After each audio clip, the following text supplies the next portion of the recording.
Jangan lupa subscribe, like, komen, dan share YouTube TVRI Bengkulu. Dan nyalakan loncengnya ya. Terima kasih pemirsa, Anda masih bersama kami di Dokter Kito Besamo Kito Sehat. Baiklah pemirsa, kita lanjutkan perbincangan kita masih terkait dengan cacingan. Tentunya kita harus tahu nih gejala awal dan juga tanda-tanda apa aja sih yang harus dikenali oleh orang tua, khususnya di rumah sebagai orang awam terhadap gejala cacingan. Boleh nih dok dijelaskan dari dokter Putri? Oke, ya jadi kalau di puskesmas ya khususnya setiap anak itu punya buku ya, anak dan ibu hamil ya, itu punya bukunya warna pink, itu buku memantau pertumbuhan anak-anak. Jadi setiap datang ke posyandu atau datang ke fasilitas kesehatan biasanya kan akan diukur berat badannya, tinggi badannya, terus ada juga kalau bayi itu lingkar kepala, lingkar perut juga itu kan diukur. Nah itu juga akan tercatat di dalam buku tadi yang dipunyai sama si anak dan juga si ibu.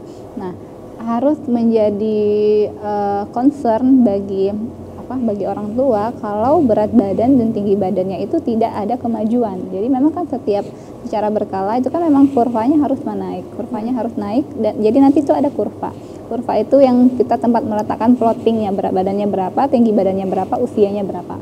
Oh, di buku pink itu ya? Ya, di buku itu dia berdasarkan usia, berdasarkan jenis kelamin juga.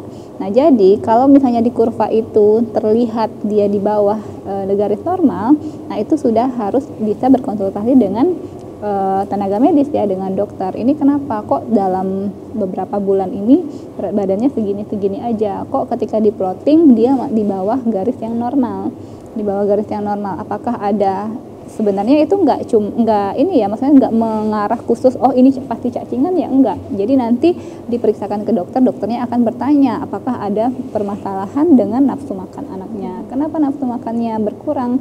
Nafsu makan berkurang kan banyak ya penyebabnya. Oh mungkin dia nggak suka sama lauknya, itu bisa. Yang kedua mungkin dia nggak nyaman di bagian perutnya,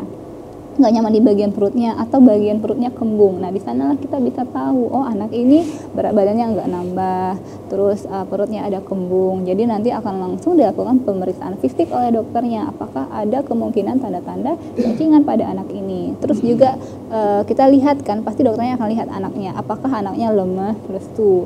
Itu juga nanti bisa akan kita lanjutkan atau kita lakukan pengecekan HB. Itu juga bisa ketahuan tuh dari HB-nya. Jadi seperti yang dokter Wenti jelaskan tadi ya, ada juga permasalahan atau gejala cacingan ini yaitu anemia.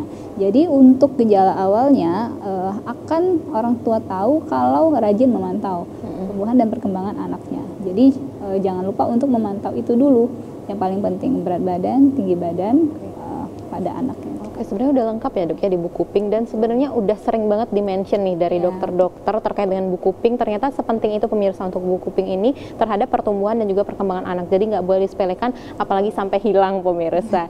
Nah kalau dari dokter Wenti nih dok, kita ngomong terkait dengan dampak dari cacingan. Sebenarnya apa aja sih dampak yang bisa dirasakan oleh anak tersebut atau orang yang mengalami cacingan, infeksi cacing, apa sih dampak yang ataupun komplikasi yang bisa dia rasakan? Boleh dokter langsung ke slide-nya.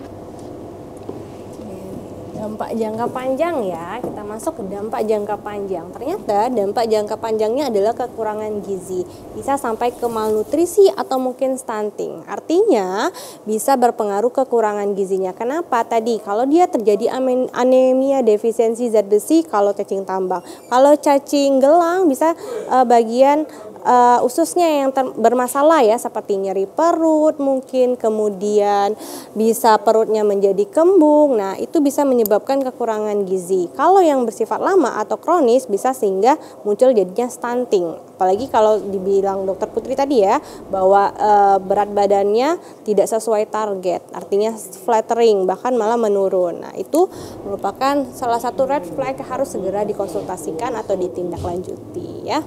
Kemudian gangguan belajar atau anak sulit konsentrasi. Ini adalah salah satu dampak ketika terjadi anemia defisiensi zat besi yang disebabkan oleh cacing tadi ya. Gangguan belajar, anak sulit konsentrasi, anak menjadi lemas, lesu, letih ya. Kemudian anemia, hambatan pertumbuhan. Jadi infeksi cacing yang kecil bisa berubah sebanyak ini. Kalau kita lihat di gambar ya, bisa sebanyak ini dok dalam perut, bisa. Kasusnya sudah ada baru-baru ini kejadian ya di Sukabumi. Dan ini adalah salah satu dampak jangka panjang yang kalau sudah terjadi akan sangat banyak yang harus diperbaiki. Padahal bisa dicegah dengan satu obat cacing ya. Oke, siapa yang rentan nih? Jadi yang pasti pertama adalah anak-anak usia sekolah. Kenapa? Karena mereka kan mainnya masih di tanah, di pasir, main nggak pakai cuci tangan, nggak pakai alas kaki, dan itu menimbulkan faktor resiko bisa tertular di si cacing tadi ya, baik dari kulitnya langsung ataupun tertelan. Kemudian dari orang dengan kebersihan buruk, artinya sanitasi yang buruk, misal dari makanan tadi ya, makanan yang tidak ditutupin dengan tudung saji, akhirnya dihinggapi lalat, kemudian makanan yang tidak matang, bisa tersisa larva-larva cacing di sana atau telur-telur cacing yang akhirnya termakan.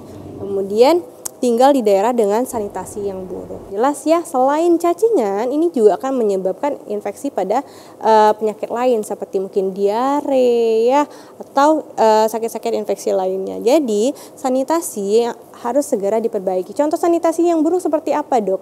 MCK, tidak ada MCK atau MCK-nya tidak sesuai dengan SOP-nya atau tidak sesuai dengan kriteria yang sehat ya. Kemudian misal juga tempat sampah tidak tersedia atau gorong-gorong tidak ada, akhirnya kan semua sampah, semua air tidak terjaga dengan baik ya.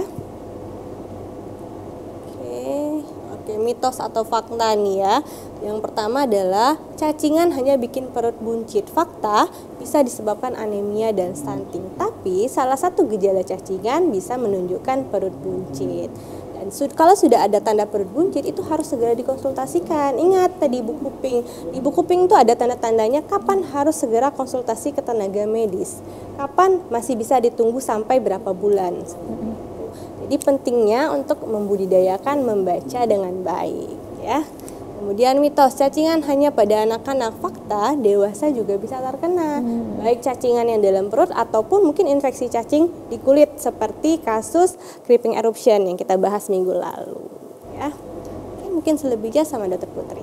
Oke, tentunya banyak sekali ya dok ya, infeksi ternyata dewasa juga bisa nih pemirsa, bukan cuma anak-anak, bisa creeping eruption di kulit juga ya dok ternyata.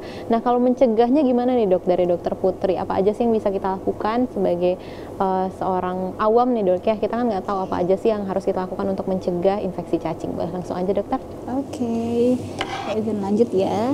Jadi sebenarnya ini bukan cuma PR pemerintah ya, ini PR kita semua. Cacingan ini masih menjadi penyakit di negara-negara berkembang ya. Contohnya salah satunya Indonesia ya. Jadi kita masih berperang nih dengan cacingan ini. Jadi gimana sih caranya supaya kita nggak cacingan, kita dan orang-orang tersayang di sekitar kita? Yang pertama, cuci tangan pakai sabun. Tadi sudah dijelaskan ini ya, ada 6 langkah cuci tangan yang baik dan benar. Cuci tangannya juga menggunakan sabun untuk menghindari risiko ya. Risiko kalau ternyata kita pegang benda atau pegang barang yang mungkin tertempel di sana telur-telur cacingnya. Kan kita nggak pernah tahu ya kita berkontak dengan apa. Lalu yang kedua, potong kuku rutin ya. Jadi selain cuci tangan, kukunya juga jangan lupa untuk dipotong. Bagi yang suka memelihara kuku ya, mungkin bisa dipertimbangkan lagi karena telur-telur cacing itu bisa menyangkut di sana ya. Kalau kita tidak membersihkannya dengan baik, tidak menjaga dengan baik, kuku tersebut bisa jadi sumber infeksi. Kasihan dengan nggak cuma kita tapi juga anak-anak kita mungkin ya, orang-orang di sekitar kita. Yang ketiga, pakai alas kaki, jangan lupa. Apalagi ya untuk kasus-kasus cacing tambang ya, biasanya para pekerja petani itu kan biasanya dia bekerja tidak menggunakan alas kaki itu. Mungkin kurang nyaman atau apa alasannya. Jadi mulai saat ini harus dibiasakan pakai alas kaki, apapun kegiatannya ya, apapun alasannya kita harus pakai alas kaki. Jangan sampai itu menjadi sumber port entry atau sumber masuknya cacing itu ke dalam tubuh kita. Jadi harus kita cegah juga.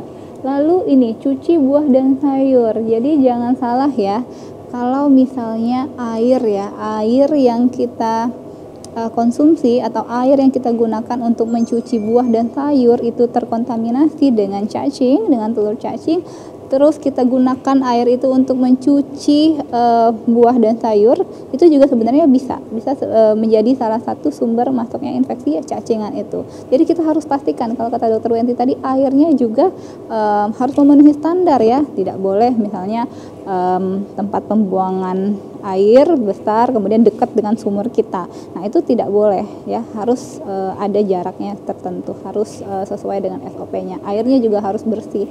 Airnya juga harus kita jaga dari berbagai macam kotoran. Kalau bisa airnya berarti juga dimasak dulu. Oke, berarti kebersihan air juga sangat penting ya, Dok ya, ternyata untuk mencegah cacingan. Baik pemirsa, akan kita lanjutkan pembicaraan kita terkait dengan cacingan setelah jeda iklan berikut ini. Tetap bersama kami di Dokter Kito, bersama kita sehat.